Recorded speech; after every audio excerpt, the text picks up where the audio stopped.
In Rwanda, there have been various initiatives to sensitize the public on financial inclusion and growth of SMEs. One such initiative is an investment concept called Get in the Ring, in which two pre-selected entrepreneurs pitch at the same time. Jean Bosco is a small business making it big in Rwanda who participated in Get in the Ring Africa.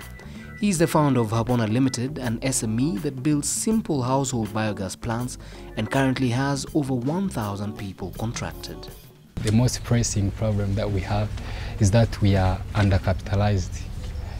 As you understand, you have enormous scope, but you don't have money to fund all the activities that we do. And we are not operating effectively because of lack of enough money to fund all those activities. We have seen the potential of making profit, but you are not making all the profit that we've seen just because you don't have money to put in the business. Inzuki Designs is a dynamic young Rwandan brand specializing in jewelry, accessories and interior decor handmade primarily from local materials. According to the company's founder, Teta Isibo, the business is inspired by the growing innovation scene and the increasing number of young entrepreneurs and trendsetters propelling Rwanda to the next level. Over the past 2 years, it's really grown and it's now becoming quite a vibrant industry. The whole creative sector actually in Rwanda a few years ago was more or less non-existent. But now, like I said, with more development and more Rwandans coming home from the diaspora and all that, we're really starting to love, homemade products.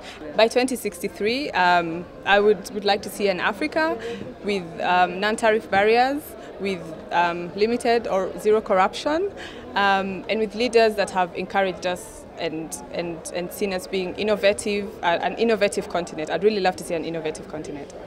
Here in Rwanda, gender equality and women empowerment are critical development objectives.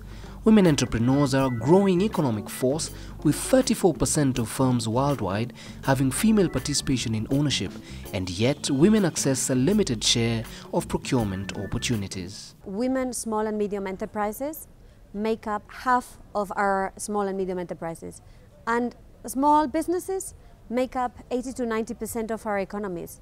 So if an economy has two engines, small businesses run by men and small businesses run by women, and we switch off one of these engines, the economy would only work at half potential. In terms of population, there is a big number of women than men. So right from there, if we have more than 51% are women, it should be the same. It should be transcended in even business, in SMEs, in position everywhere. Simply because if we miss that proportion of the population, meaning there are few number of people who are men working to feed the bigger proportion of the population, which is chaotic for the economy. Being in a country where the policies are very well designed and politically there that political will and support, so meaning any business initiated by women connected to the rest of the world is well received.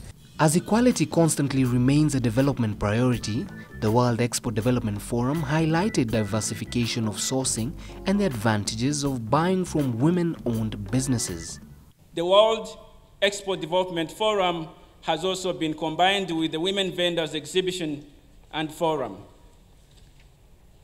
Your Excellencies, Rwanda has a proven track record of economic, social, and political inclusion of women, and we acknowledge their immense contribution to the transformation of this country and championing greater regional market integration and trade.